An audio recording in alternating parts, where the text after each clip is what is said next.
Welcome everybody, I'm Simon Power, the CEO of Fisher Funds, and welcome to those of you who are joining us via the internet and via the live streaming. It's our pleasure to bring you this important investor update since we last presented following Liberation Day earlier this year. A lot has happened since then, and it seems every time you turn on your phone, switch on the television, or pick up a newspaper, and yes, I still do all three, there is some article about where markets are heading, what's happening with KiwiSaver, the long-term affordability of superannuation, and the latest news always seems to be about AI, both in our lives and its impact on our investments. The focus of today's update will be on our investment performance and on AI, both top of mind for many of you watching on the screen and live in this room. We are increasingly seeing articles and commentary about the long-term impact of AI, bubble or structural shift. The team are looking forward tonight to taking you through our thinking on this very important issue. But before I pass over to Matt, I just want to stop for 1 second and thank you all very much for being here and for choosing Fisher Funds. We take the responsibility of your retirement future seriously, and we value your loyalty very much. So thank you for being here, and over to you, Matt.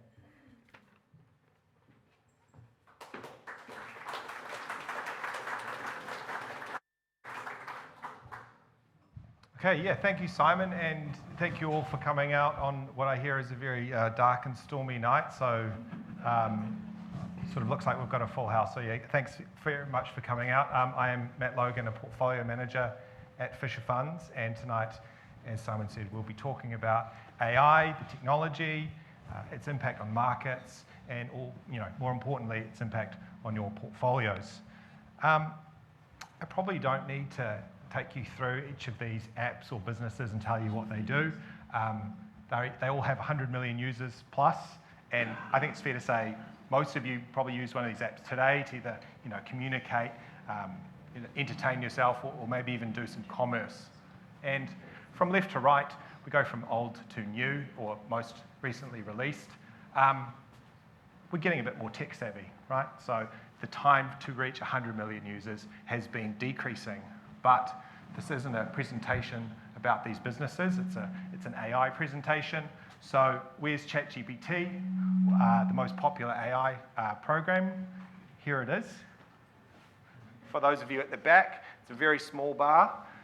2 months it took ChatGPT to reach 100 million users. In fact, within 5 days it had a million users, which was pretty impressive for a new type of technology that hadn't existed before. And perhaps even more impressively, earlier this year after an update, it was adding 1 million users per hour. Yeah, pretty crazy. And I think for those of you who've used it, it's fairly intuitive to its popularity. It can discuss topics with you, philosophy, jokes, poems, all sorts of things. So it is fundamentally, I think, quite different from these other technologies.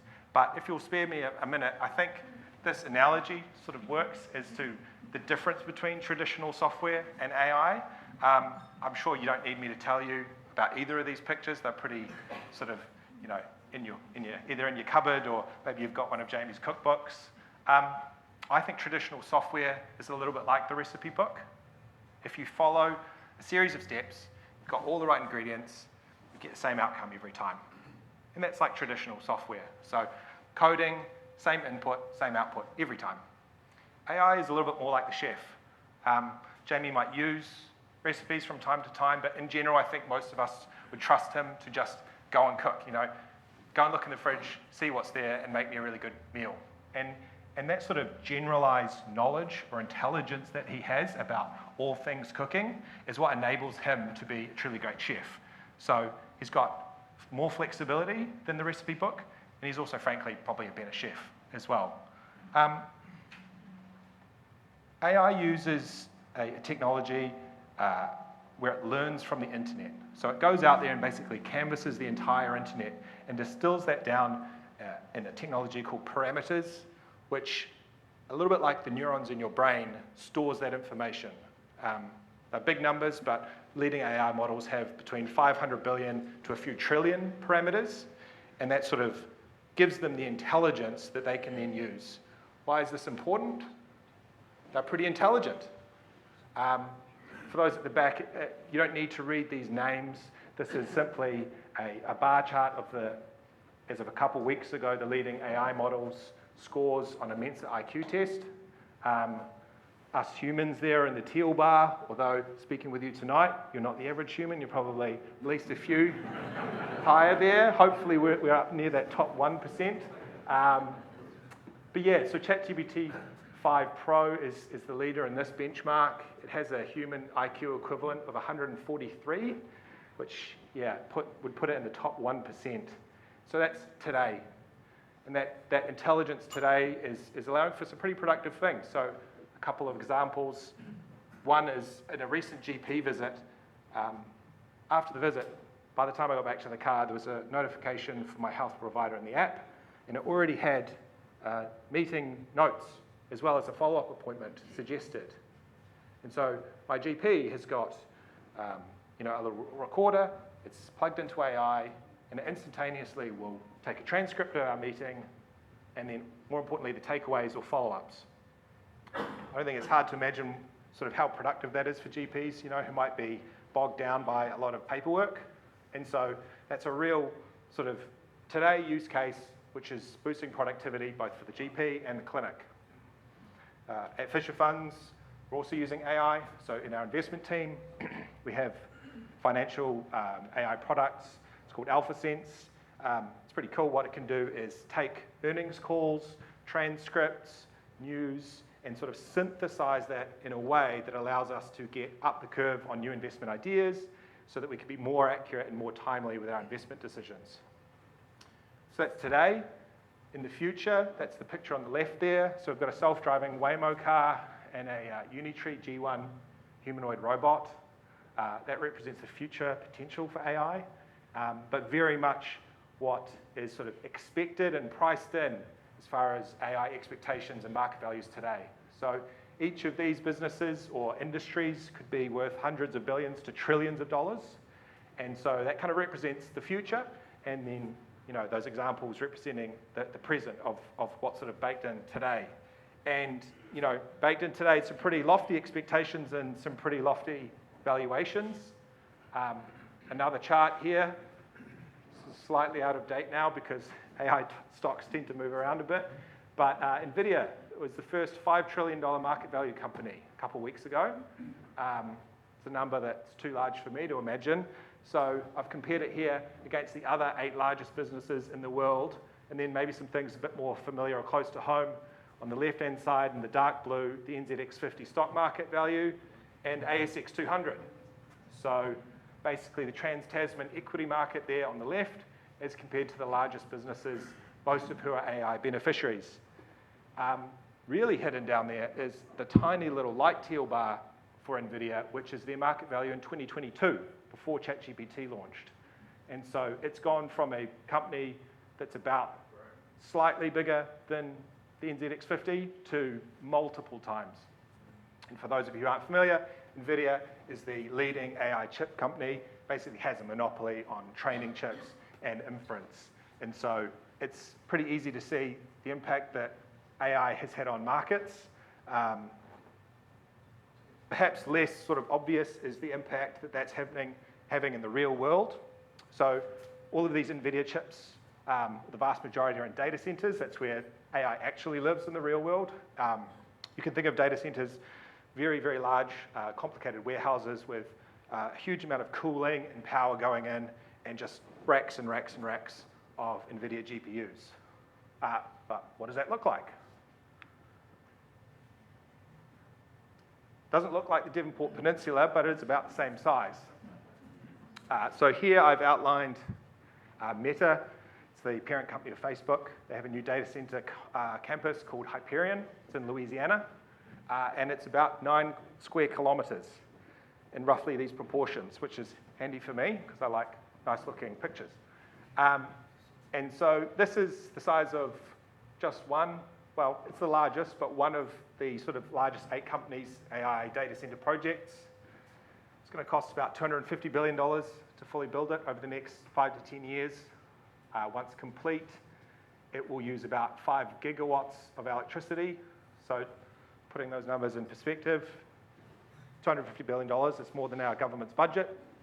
5 gigawatts of electricity, that's about half of New Zealand's electricity generation capacity. All going into one data center complex to go to the US. And again, this is just one of many. Doesn't come cheap. Like I said, $250 billion. That rolls up. As I said, there's a lot of other providers doing this. Well, 5 main ones, so Microsoft, Meta, Google, Amazon, and Oracle are forecast to spend about $3 trillion in this space over the next 5 years. Again, the numbers are pretty boggling.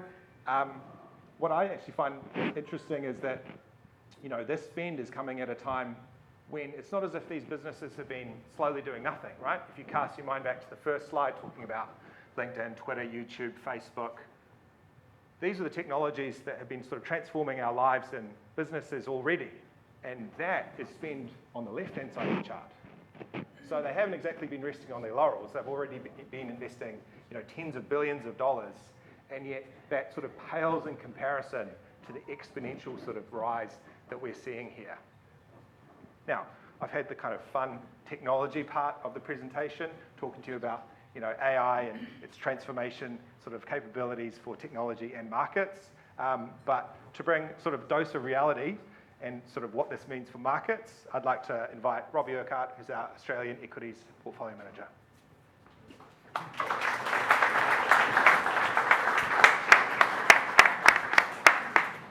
Thank you, Matt, and good evening, everyone. I'm not exactly going to be a doom-monger. It is, AI is super exciting, but we do need to marry up expectations with reality. Now, I was in Australia in Sydney last week at an investment conference, and at the conference, I met with Andrew Irvin, who's the CEO of National Australia Bank, and they own BNZ here in New Zealand. And he was saying that, last year when they subscribed for a range of new AI tools from some of those large tech companies, they found that it gave them a 25% uplift in productivity across their staff.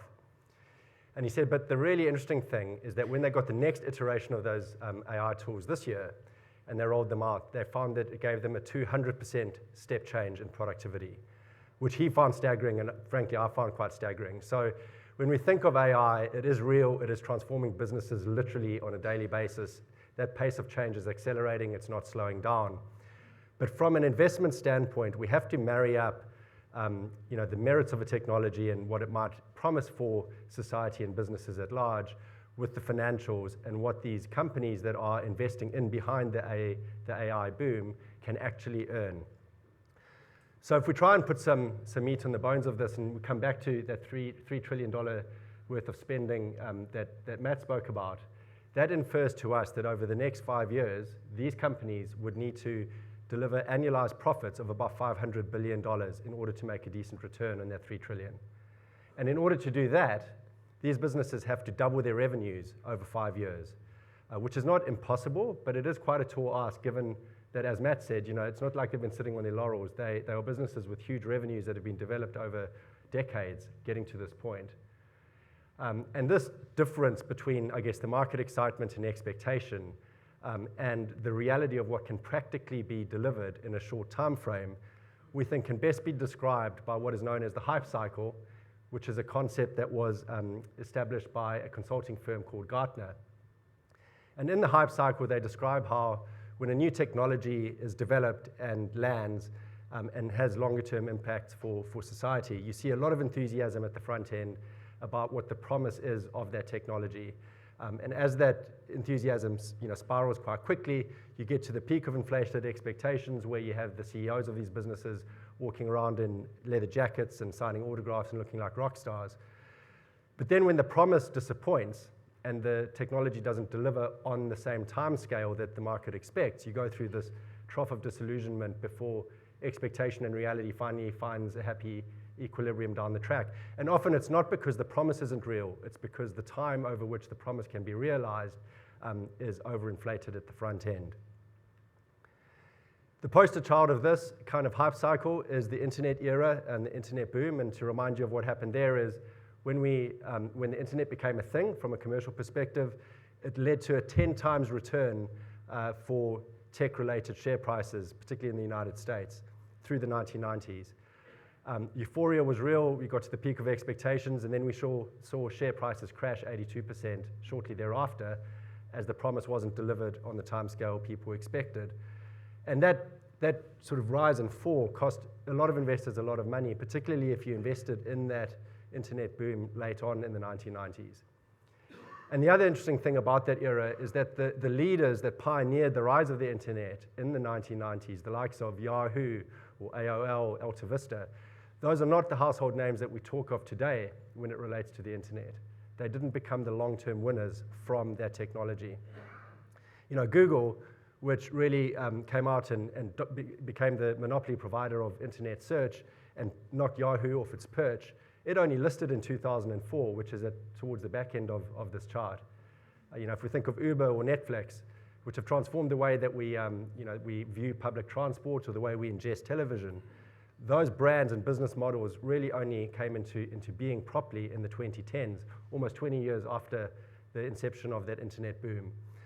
So when we sit here today from an investing standpoint and we evaluate companies that are benefiting and driving the AI boom, we step back and try and really understand whether we can hang our hat on the durability of those businesses going well and being ultimate winners in the AI era. And that's quite a difficult calculus to step through.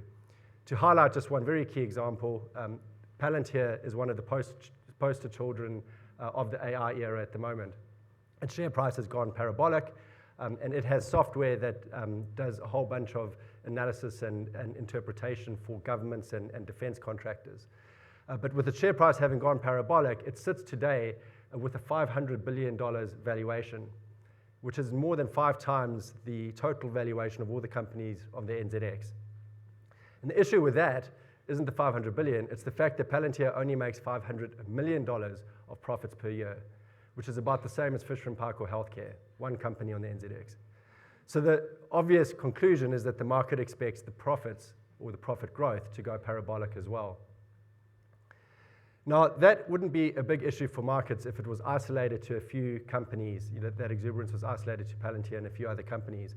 But driven by the AI enthusiasm, we've seen technology overall take over a larger and larger proportion of the overall market, such that on this slide you can see it's grown from 5% of the S&P 500 to 36% of the index today, which means that if you wanted to get exposure to the broad US index, S&P 500, and you invested $100 in that, almost $40 would go into literally the top 10 tech stocks in the index, which means that the index itself, or investing in an index fund, does not provide you with the degree of diversification as an investor, either by sector or by company, that it once did. So how do we approach that conundrum at Fisher Funds? Well, for us, we stick to a framework. We think it's essential to have a framework when it comes to investing. We're very disciplined in applying our framework, which has been developed over the last 27 years. Harry will speak to that in a bit more detail shortly. But what we don't do is we don't delve into fear of missing out investing or FOMO investing. My teenage daughter suffers from FOMO, incidentally, socially, which I can understand. It's probably not a good virtue in a teenager either, but it certainly is not a good virtue when it comes to investing. It may work for you in the short term, but it can cost you dearly in the long term. How has that stood up for us over time? Well, over the 27 years, it's worked really well for us. And over the last 5 years, 3 years, 1 year, across particularly our multi-asset portfolios, it's done well in absolute terms. Over 3 years, our growth portfolio has delivered 12%, balanced about 10%, and conservative about 7%. Now, we could have done better and delivered higher returns if we'd invested more behind the AI boom. But we are pretty comfortable sticking to our knitting, being disciplined, and we think it's prudent to base our decision-making on the framework that has worked very, very well for us through a number of different cycles in the past. So what do we find exciting? Well, I'm going to bring Harry up to talk about that. But before I do, I'll just leave you with one final thought from an iconic TV ad that ran in New Zealand about 20 years ago. Can anybody tell me which ad that comes from, that picture? Mainland cheese. It was really iconic. It was a superb campaign. And the key strapline from the Mainland cheese guys was that good things take time. It's important to be patient and disciplined, and that's true in making cheese, and it's true when it comes to investing. So with that, Harry, do you want to come up and share what we are interested in?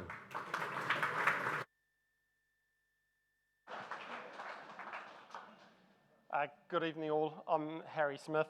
I run one of the global portfolios at Fisher Funds. So tonight we've had Matt come up first.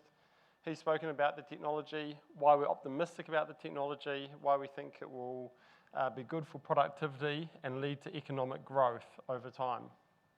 Robbie has then come up and said the technology is great, but we think at the moment in some of the share prices around AI, there's a bit of froth in the market, and it's a good time to be cautious. I'm here to talk to you about our framework. It can be diluted down to moats, management, and earnings. The framework allows us, or keeps us disciplined, and makes sure that we invest your savings in a prudent fashion.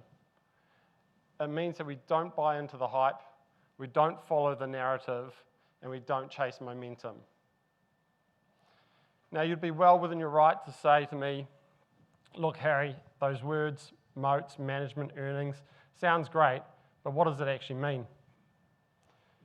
Moats is effectively a company's competitive advantage.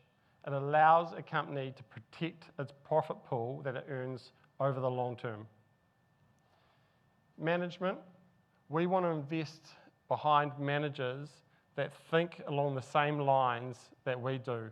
They invest for the long term. They don't skimp on investment to fatten their profit margins, and they don't just follow the next quarterly earnings update. They think about time in terms of 5 and 10 years and how they're positioning the business for that time frame. And lastly, earnings. Earnings are what drive share prices. So we're trying to identify companies that have underappreciated earnings growth. Now, I have got a few companies here that are in your portfolios, and I've put them in a couple of buckets of AI beneficiaries and AI independents. And I'm going to bring out a couple of examples and really sort of try to dive into our framework and hopefully bring it to life for you a bit more. But before I do, what I'll just point out is, we are optimistic on the technology. We just think there's a bit of hype in it at the moment. So over time, you should expect those names to change, and you may see us add more AI names if the market was ever to sell off, and those names will look more attractive to us. But why don't we get stuck into the framework? The first company I thought we'd discuss was one that Robbie already spoke to. It'll be familiar to everyone. It's Google, or Alphabet. Now, 3 years ago, when ChatGPT was launched, Google was considered to be an AI loser. ChatGPT and other chatbots were going to take away market share from Google's main application, which is internet search. Hence, they were going to be an AI loser. We actually had a different view. We thought that ChatGPT was going to be the Pearl Harbor moment for Google, and it was going to awaken a sleeping AI giant. Because in truth, Google has always been focused on AI. It might not have been that obvious. It could be something as small as autocorrect when you're using Gmail, or the next video recommendation when you're using Google's YouTube application. Now, Matt, when he was talking, he spoke about the rapid growth of ChatGPT, which has grown at a rapid pace. And currently today, it has around 800 million weekly active users. Google's released their chatbot called Gemini. And I was hoping I could get a bit of help from the audience if anyone was willing to have a guess at how many weekly users Google's Gemini now had. 1 billion? Nearly. I'll give you one clue. It is less than the number of ChatGPT at 800.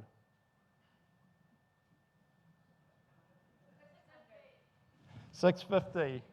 That's Olivia who shouted that out. She organised tonight's event and she's at... She was my plant to stop me looking like a numpty up here on stage for too long. 650 million. Now, what I find really interesting about that number is that for the 3 months ended September, Google grew Gemini by 50%. In 90 days, they added 200 million users. They are quickly catching up to ChatGPT. Now, we've seen this playbook before. Short-form video, which I do quite enjoy sometime on YouTube, and I'm sure if you haven't used it, you would have seen your children using it or your grandchildren using it. It's those videos on your phone and you're flicking through, watching them in short order. That format of video was created by Snapchat, but it was made popular by YouTube and Google. During COVID, we were all going to work from home and we're all going to use the video conferencing platform, Zoom technologies.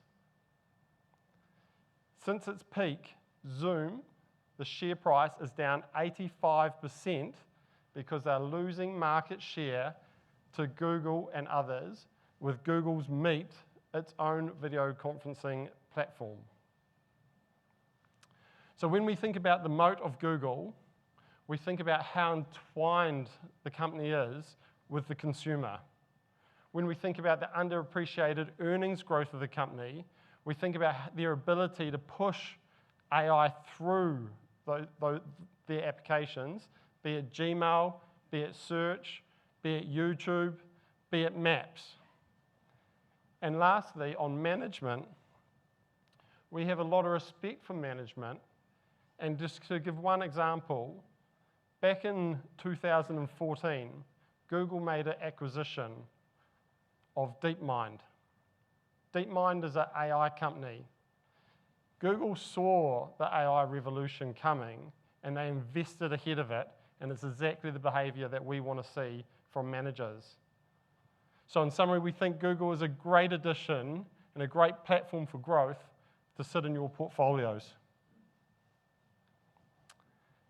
Now I want to shift far away from technology, about as far away as you can go, and I want to talk to you about rocks. This is Martin Marietta. They own quarries in the United States, and I love the simplicity of their business model. What they do is they take big rocks and they make them into little rocks. Those rocks go into the foundations of hospitals, schools, houses. They're also used to maintain and build new roads. The moat of the company is incredibly simple. There's no substitute for rocks. Rocks, no one wants a quarry in their backyard, so it's very hard to get a permit to build a new quarry to compete with Martin Marietta. And lastly, rocks are really heavy, so they actually don't transport very well. And this gives Martin Marietta a strong local monopoly. So with its main competitor, Vulcan, they've been rolling up the independent quarries in the United States, and that's given them enormous pricing power, underappreciated earnings growth. You combine that with the fact that the US needs to and is investing in its infrastructure, along with the fact that by most estimates, the US is short around 4 million houses. We think the outlook for earnings is great for this company. On management, both the CEO and the CFO own a significant amount of their wealth in Martin Marietta shares, which gives them very strong alignment with the likes of you all in terms of being long-term investors. So in summary, we think Martin Marietta provides a very strong foundation in your portfolios.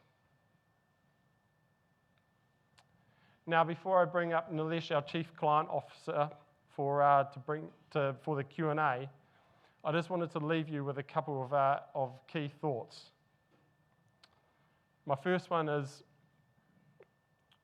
we take the responsibility of managing your savings incredibly seriously. We invest your money in a prudent fashion, always with an eye to the long term, not the short term. And lastly, we have a very healthy respect for both risk and return when we invest your money. Nilesh, thank you.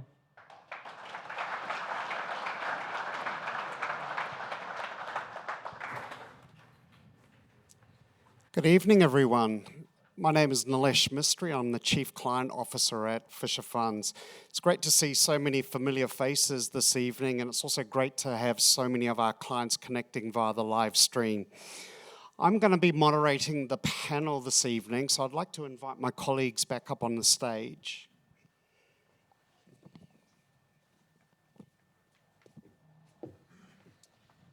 In addition to Matt, Robbie, and Harry, I'd like to introduce Louise O'Brien. Louise is one of our Auckland Senior Wealth Advisors. Ready to rock and roll? I'm good. Good? Thank. Okay, all right. I'm going to start with you, Harry. In the presentation, there was a lot of talk about AI. But just to step back a bit first, 6 months ago, when we did the last roadshow, the talk was all about tariffs. Tariffs, tariffs, tariffs, not AI. Has all of that been now forgotten? And why have markets rebounded, and are they still fundamental economic risks lurking? Interesting. I think with tariffs have got incrementally better. For anyone that reads the NZ Herald, I think there was an article in there this morning around the potential rollback of some tariffs by Trump to help with food prices in the United States. I think that where most of the focus is at the moment is more around the health of the consumer in the United States. We're talking about an economy that is growing at 3%, has 3% inflation, but we have seen some weakness in the labour market. And I think what we're dealing with in the US is really a K-shaped economy where those high-income households are doing really well, but the lower-income households are really struggling.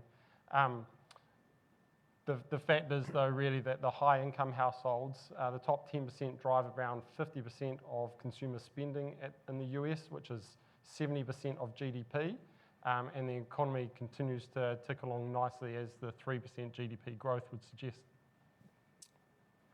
Thank you, Harry. Still avoiding the AI topic, Matt, we've seen quite a change in stance by the Reserve Bank of New Zealand recently in the lowering of the official cash rate. Why the shift, and what implications does that have for the New Zealand economy and investors?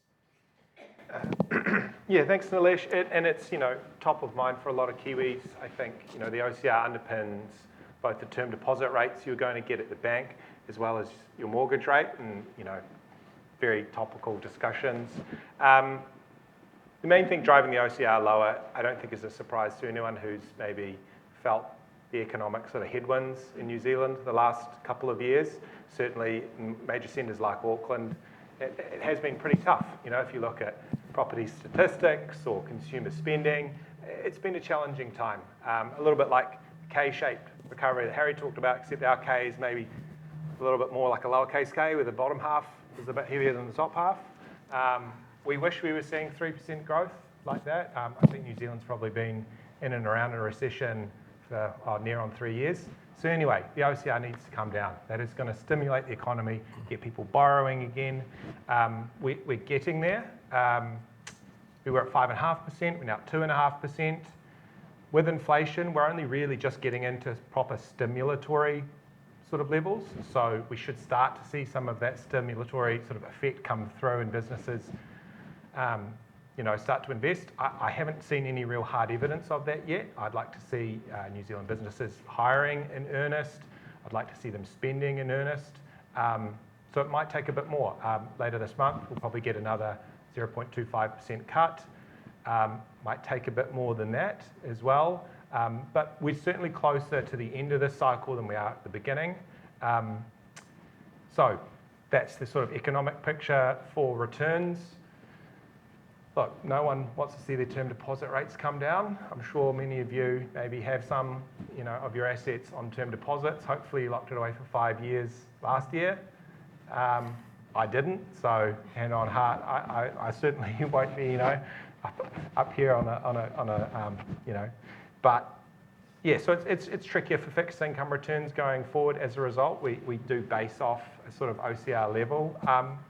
This is certainly not a repeat of what we saw when the OCR went from basically 0 all the way up to 5.5%. So mid to low single-digit returns for fixed income, not great, but certainly pretty acceptable. Thank you, Matt.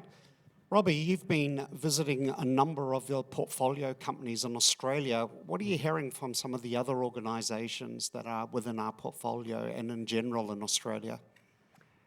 Yeah, thanks, Nilesh. The trip to Australia at that investment conference, we were there for a few days. We met with about 22 companies over 3 days.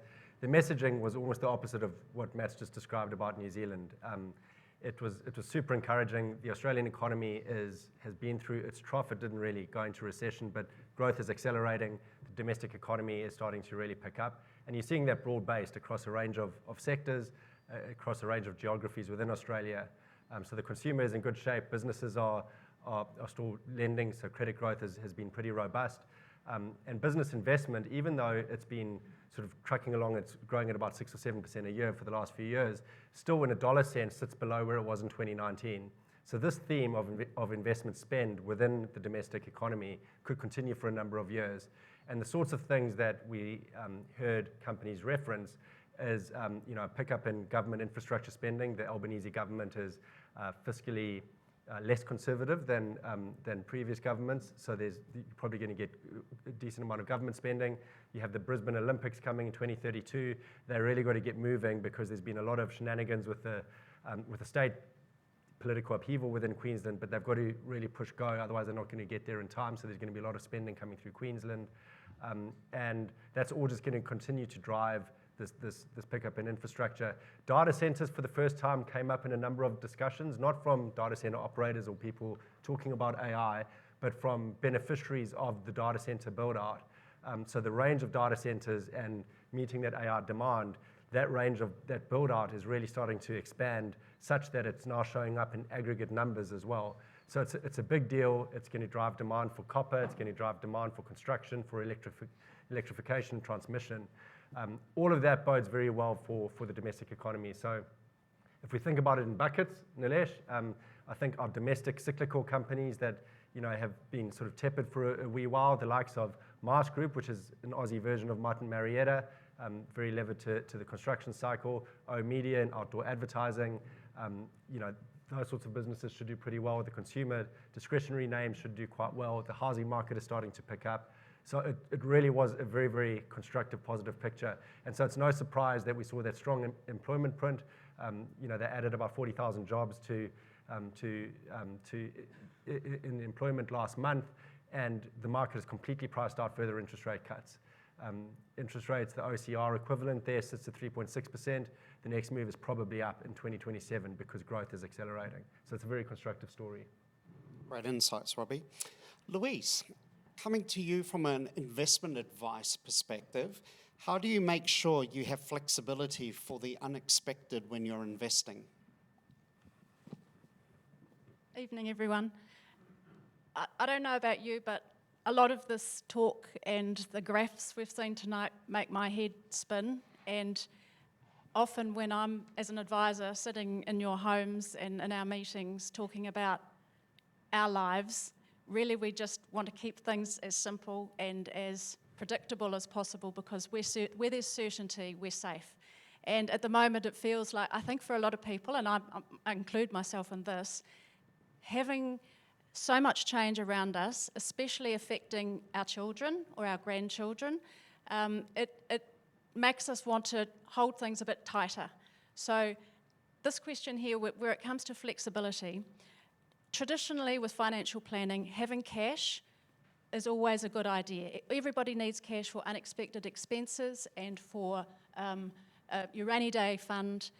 And then at the other end of the extreme is something like KiwiSaver or long-term money where you know you're not going to need it for 10 years, and then you can put it away in a growth strategy. What we're talking about here when it comes to flexibility is really that maybe money in between, where it's too much. Something is a big cost, it's something that you may need, it's too much to leave in the bank though. And I'll give you a few examples because these are real and these are what come up regularly when I'm having meetings. One example could be knee or hip replacements is a big thing where we have a waiting list in New Zealand. It might be a year, it might be 2 years, and it might be something like $50,000, especially if you need both doing. So you might need to keep money as a maybe for that. If the pain got too much and you're still sick of waiting, that might be money that you need to keep. So that could be an example of that sort of maybe money. It's too much to not be invested, but you want to have it flexible that you can take it if you need it.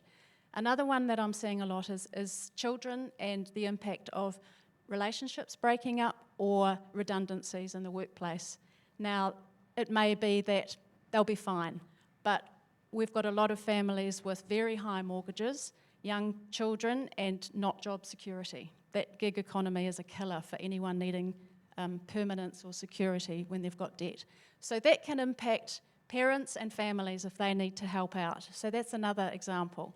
And the other one I would say, which I've had first-hand example of, is my mother, who was very happily living at home, had a fall, and as a family we knew that if it happened again, it was quite possible she wouldn't be able to go back to her home.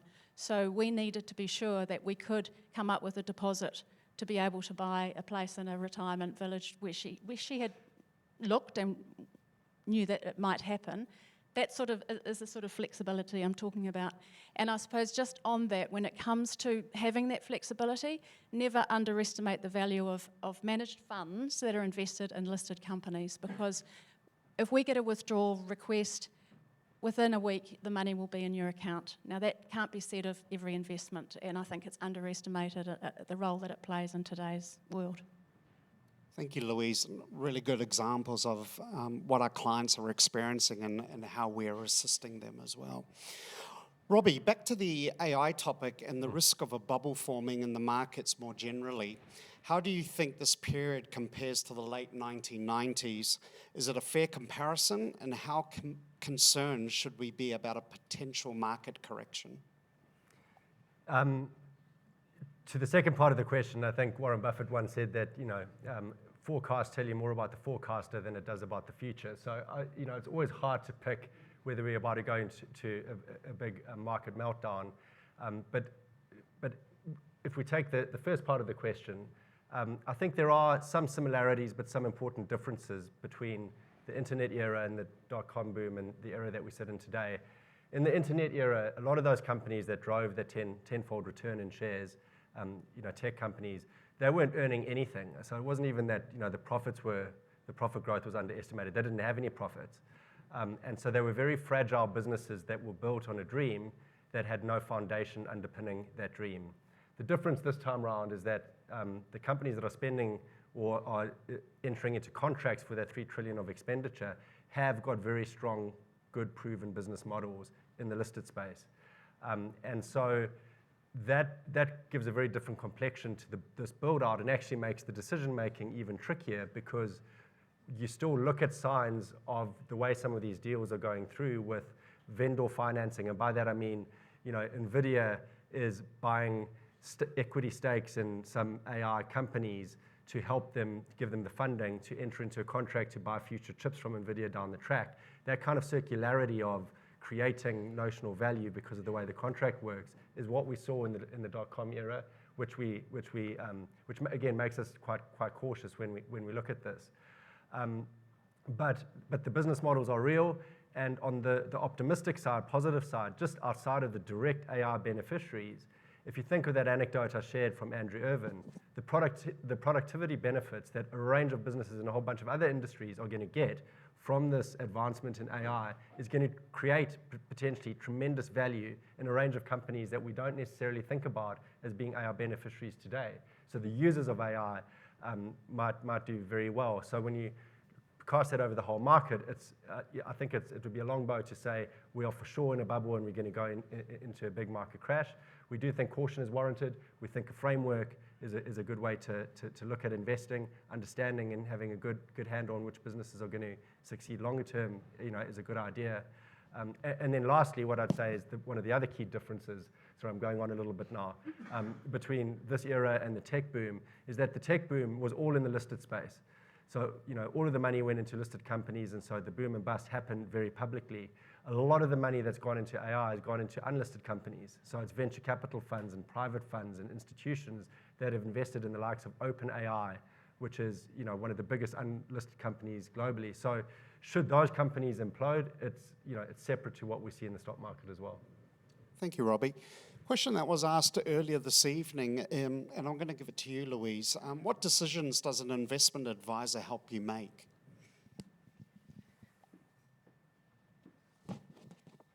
If I were to try and summarise our role in your world to help you on the investment journey, it's actually got nothing to do with money and everything to do with your lives. We all come to our meetings with your past, your present, and the future. And all those three parts are relevant. We need to understand where you've come from. And probably the most important role that I can have is trying to define where you want to get to. It's difficult, particularly if there's two people, you're in a couple where that's not necessarily the same place. And you laugh, but some of the things that I would ask, for example, is how much longer do you plan to work? Are you prepared to spend all your money during your lifetime? Are your children financially independent, or do you plan to help them? Are you going to continue living in your home? And those things then, as you start to define what that's starting to look like, the investment plan falls into place. But, they're not easy answers, and sometimes it will take time and things will develop. Each time we meet, each time we have a review, you get closer to defining it, and your money falls into place. We have a plan that can cater for when you're going to need those milestones paid for. It's probably the biggest role. Thank you, Louise. Harry, we've heard a bit about areas to avoid in markets. Are there any parts of the market you find attractive at the moment, and what are you doing to capitalise on these areas? Good question. I think Robbie should give one as well. I'm going to give I would say there's a lot of areas that have been left behind in this rally we've seen in the share market, be it healthcare is a good example, but it's made some great businesses look really attractive. So here's my one, and then Robbie can give you a quick one as well. You might have seen the All Blacks have picked up a new sponsor, AJ Gallagher. They recently, a few years back, brought Crombie Lockwood here in New Zealand. They're a Chicago-based insurance brokerage company. What's great about being an insurance broker is it's not a discretionary item, it's a necessity. And there's basically about 40,000 Crombie Lockwoods that are there for AJ Gallagher to be able to acquire in the United States. So they've got a great business model and a very long time horizon to keep on growing their earnings. Yeah, and for me, I'm going to stick with software and something that has been notionally hurt by AI, or the perception of what AI means for its business, and that is Xero, which is a household name here in New Zealand. Obviously does accounting software for small and medium-sized businesses. Xero share prices come back a lot because the market is concerned that AI is going to come in and disintermediate them. Apparently, bookkeeping, etc., will be able to be done by chatbots, not by people using Xero's products. We take a different view because Xero controls the data, which gives them the ability to leverage AI to actually make their product even more valuable. And its share prices come back a lot due to those those fears largely, and we think it's super attractive. It's got an amazing management team.